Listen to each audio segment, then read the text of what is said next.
All right, let's dive in. Set theory, logic, and how those connect to your work on ontology and cognitive aesthetics. Yeah, your notes, they talk about these superstates and the transformations between them, right? And you're looking at these from different angles, like algebraically and topologically.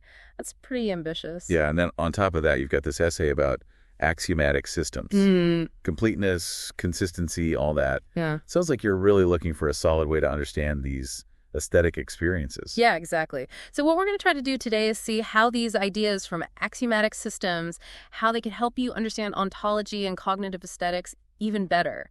It's like building a bridge between these two different worlds. I like that. Bridges. So set theory, I got to admit, always seemed kind of intimidating. Like really big and complex. I know what you mean, but naive set theory, that's a good place to start. It's a pretty simple idea, really. Basically, if you can describe something, you can make a set of all the things that fit that description. Like all the red apples or all the prime numbers. You get the idea. Right. Okay. So like if you have the set of all cats and the set of all things that can fly, what they have in common would be, well, nothing.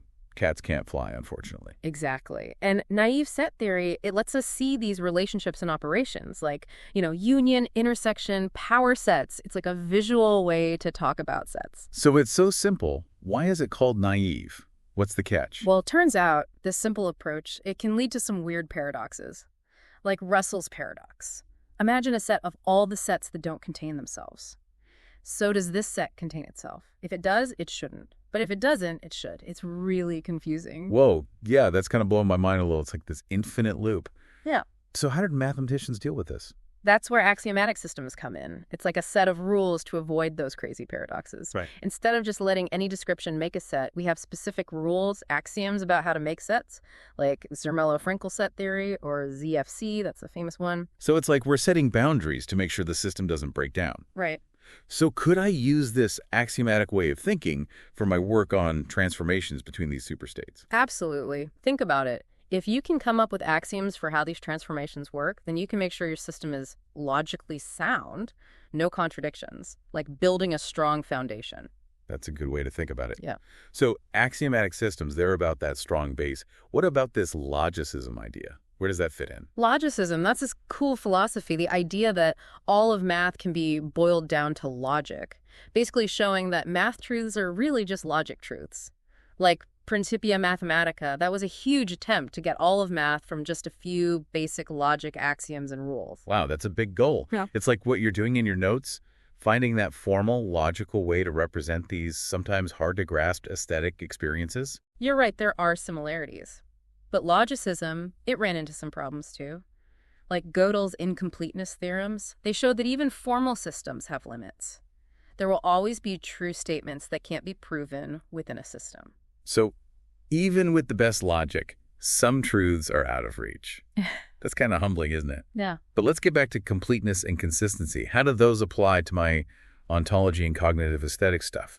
That's the big question. First, completeness. Is the system in your notes complete? Can every possible transformation between your superstates come from your axioms? Or are there transformations that your system can't explain? That's a good question. I'm going to have to go back and really look at my system. And then there's consistency. Are there any hidden contradictions in the transformations you've defined and how they work? So consistency means there's no logical conflicts in the system, right? Exactly. It's like Yeah. making sure your foundation is strong and won't collapse. Got it. Completeness is about having all the transformations. Consistency is about no contradictions. And then there's categoricity, right? You got it. Categoricity means all the models of your system, the superstates and their transformations, they'd all be essentially the same. If not, it means there could be different, like totally different ways to understand the aesthetic experiences you're trying to describe. Wow, this is getting really deep. Yeah. It's amazing how these math ideas can be so important for something as personal as aesthetics. It is exciting, and we've only just scratched the surface. We have a lot more to explore, but maybe let's take a break, let these ideas sink in a bit.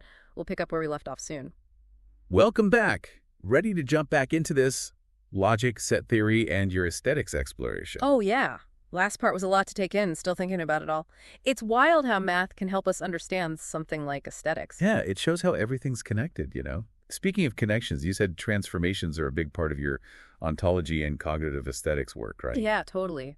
I'm fascinated by how these shifts between superstates could show how our aesthetic experience changes.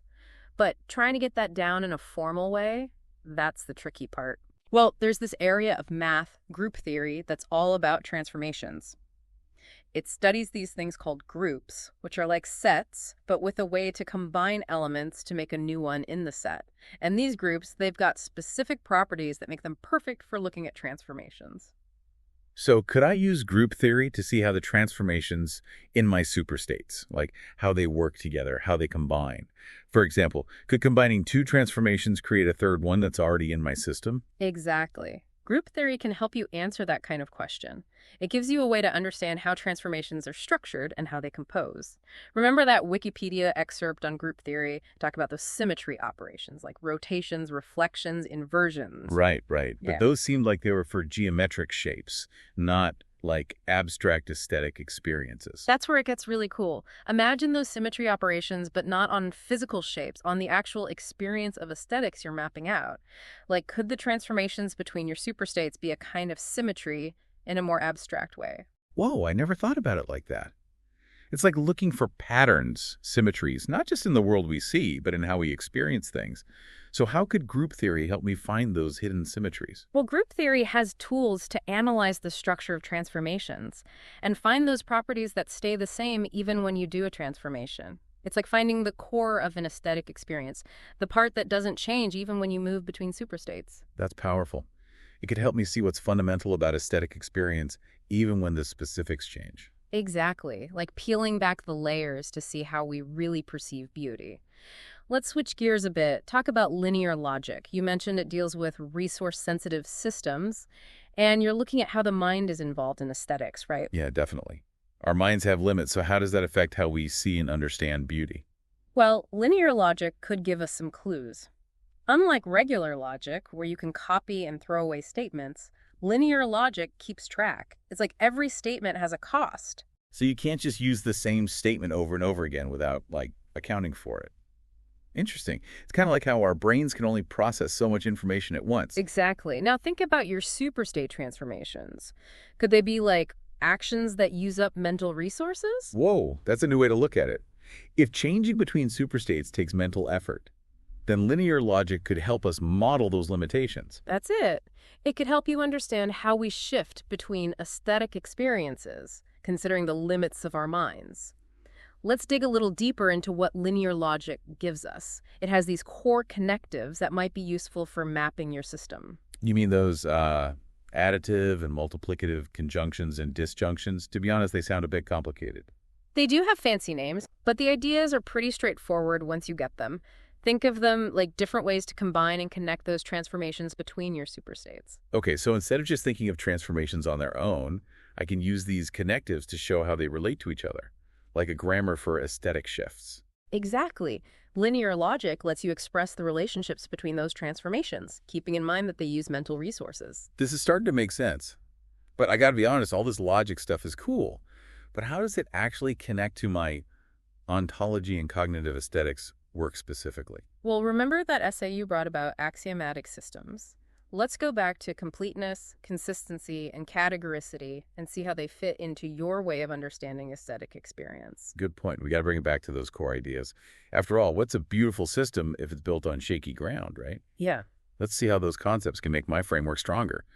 All right, so picking up where we left off, still thinking about all these connections, logic, set theory, and aesthetics. It's a lot. Yeah, it's pretty amazing how these math ideas can give us so much insight into something like beauty, something so human. Totally. I'm starting to see how each of these, like axiomatic systems, group theory, linear logic, they each give us a different way to look at the transformations between superstates. And those are really what I'm interested in. It's like having all these different tools, each one showing us a different part of this complex thing. Before we finish up, let's go back to those core principles: completeness, consistency, and categoricity. They're not just abstract ideas, they can actually help you build your framework for understanding ontology and cognitive aesthetics. You're right, they were really interesting, but I'm still not sure how to actually use them in my work. Okay, let's break it down. Completeness, remember, it's about making sure your axioms, the basic rules of your system, can capture all the different ways your superstates can transform. If there are transformations your axioms can't explain, then your system might be incomplete. So completeness is like making sure I'm not missing anything, that my system can handle any possible change in aesthetic experience. Exactly. And consistency, that's about making sure there's no contradictions in your system. If your axioms lead to conflicting ideas about how the transformations work, then you've got a problem. So consistency about making sure the logic of my system is solid, no paradoxes or anything like that. Right. And categoricity, this one's a little trickier. It's about making sure that all the models of your system are basically the same. So there shouldn't be lots of totally different ways to understand those super states and transformations that you'd find. So categoricity is like saying my framework should have one clear meaning. It shouldn't lead to a bunch of different conflicting ideas about how aesthetics work. That's it. Now, these principles, completeness, consistency, and categoricity, they're not just things to check off a list. You have to keep thinking about them as you develop your framework. They're like guides to help you create a system that's both logically sound and conceptually rich. This is super helpful. It's like you've given me a way to evaluate and make my work better. It's not just about having cool ideas. It's about making sure they're based on solid logic. That's the key. Building a framework, it's a process. You start with an idea, you make it formal, you test it, you refine it, and these principles can keep you on the right path.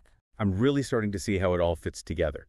Axiomatic systems, group theory, linear logic, those core principles. It's like all these pieces coming together to help us understand this bigger picture. And remember, don't be afraid to look into areas that seem totally unrelated. You never know what you might find. Like you said, you're interested in the topological parts of your work.